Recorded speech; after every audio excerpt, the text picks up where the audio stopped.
Hello and welcome to Justice Myaz. We will be discussing a case that may not sit well with you. If that is your situation, then I advise you to click out now and we'll see you somewhere down the road on another video. For those of you who have stuck around, I want to talk to you about the Orrin and Orson West case. Orrin and Orson are 3- and 4-year-olds that were reported missing on December 21st of 2020, adopted by Trezell and Jacqueline West. Trezell and Jacqueline are the parents of 2 biological children and 2 more adopted children. If you've been following this case, and I have to believe that's why you clicked on this video, you know the basic background. So I don't want to go all into that, but I do want to get to a couple of points to ponder. During the press conference, DA Cynthia Zimmer, I believe her name is Cynthia. I don't think it's Zinthia, but I could be wrong. Anyway, she had stated that the parents had been arrested under 5 charges, and that's murder 2, child abuse, and falsely reporting an emergency, and that's 2 counts, 1 for each of the boys, for the 2 boys.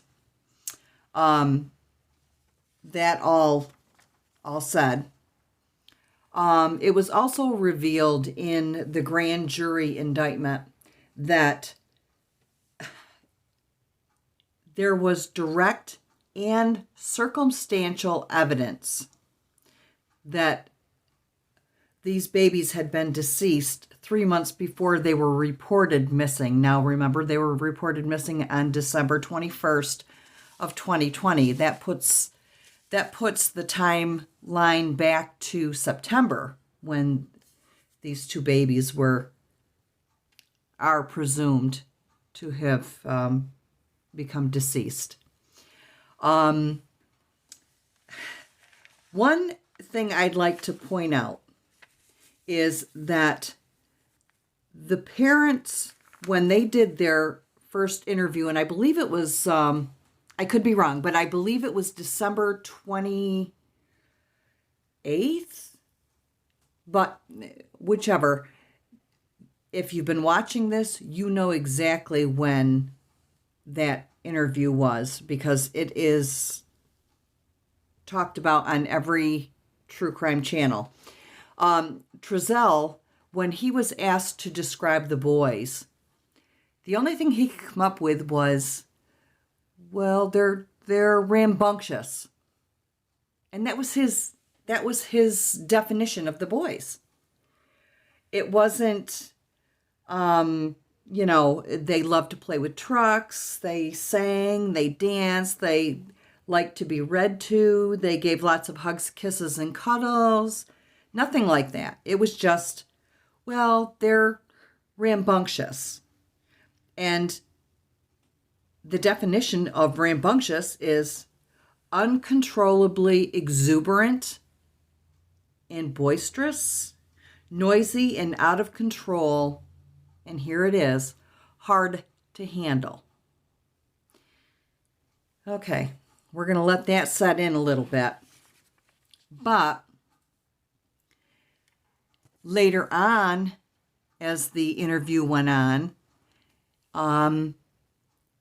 he had mentioned again this adjective of rambunctious, but then followed it up with they were rough and they liked to wrestle.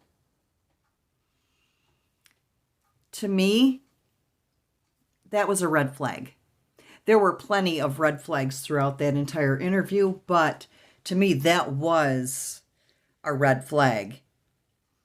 And I haven't heard it really brought up in any other on any other YouTube channels, and that's not to say that it hasn't been, it's just to say that I haven't heard it. But what I would like to point out is in the grand jury indictment, one of the portions says, and I'm not really sure what to name these things that are on this list of wrongdoings and whatnot, but it does state that the defendants induced others in the commission of the crime. They induced others in the commission of the crime. So, in my train of thought, the breakdown on that is that they pulled in, encouraged, or forced others in the commission of the crime. That being the case, someone was forced or egged on or encouraged, or they were threatened, do it or else. Okay. And once again, this is just my opinion on this. And I could be wrong, but I think we have to look at all the angles, which, of course, leaves witnesses to the crime. So, who else is going to go down for this? I think there's a few of them.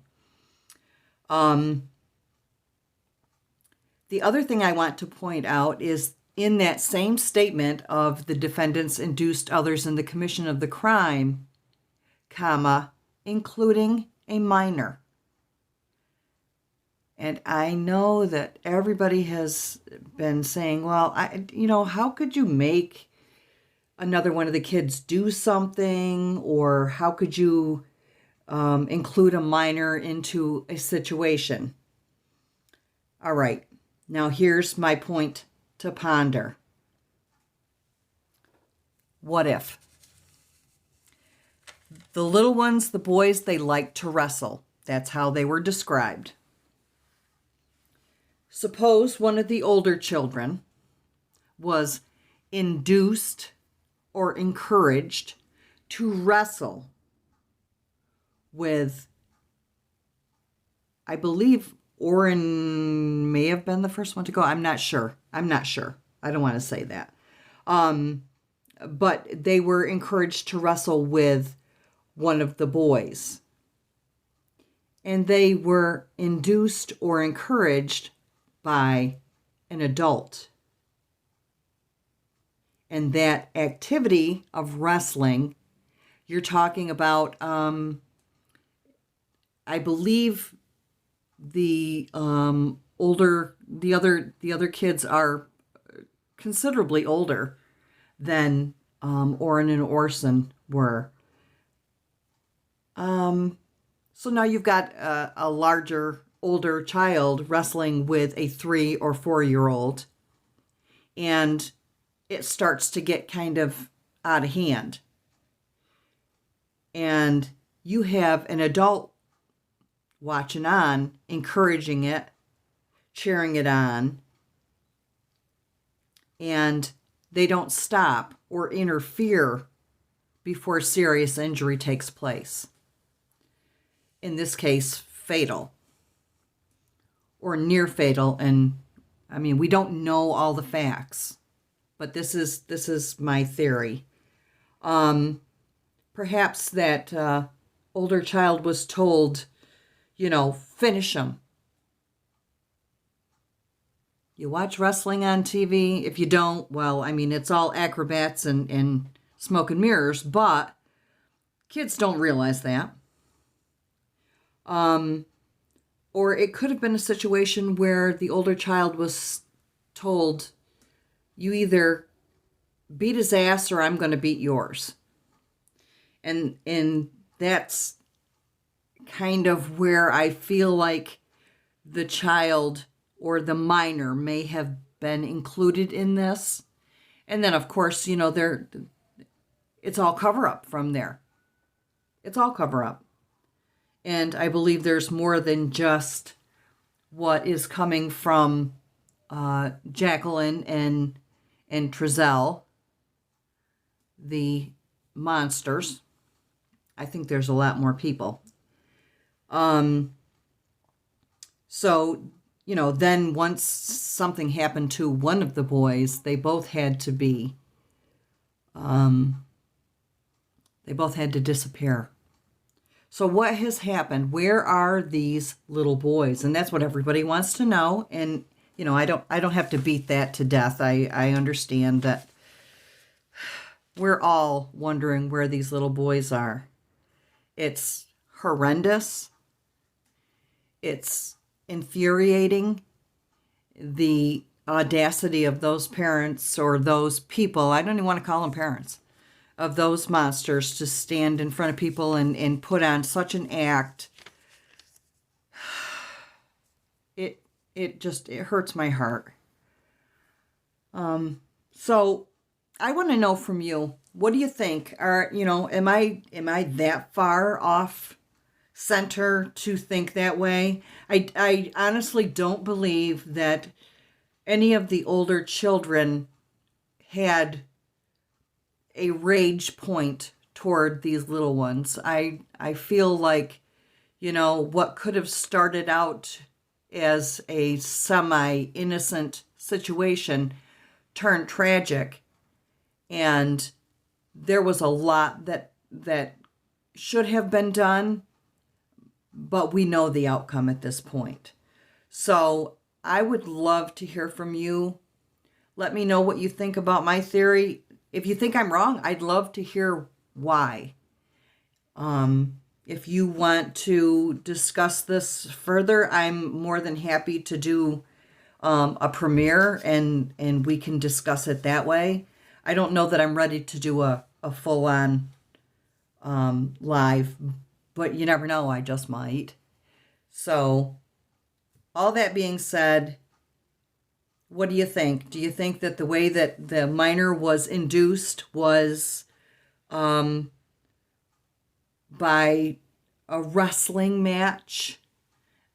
I think there's a reason why Trezell put that into the statement. I believe that was his way of saying, this is how things happen. Or when they do find these boys and they find the injuries, he's going to be able to back up and say, I had mentioned that they are rambunctious and that they like to wrestle and that they're rough. So, I still feel like they're trying to pad their own case.